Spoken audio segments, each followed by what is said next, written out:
Vous parlez de guerre de tranchées, on en vient justement au gouvernement. Le gouvernement n'exerce plus ses fonctions depuis 2 mois. Est-ce que vous vous sentez responsable de ce chaos, de cet état de fait? Non, pas du tout.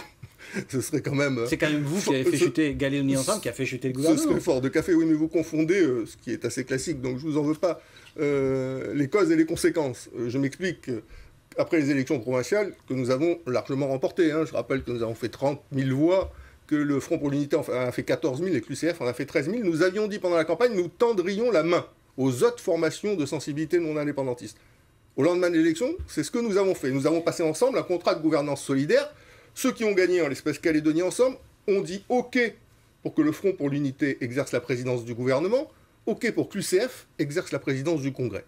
Mais en même temps, ce partage de responsabilités, il avait une contrepartie, pardonnez-moi, c'est la solidarité entre nous.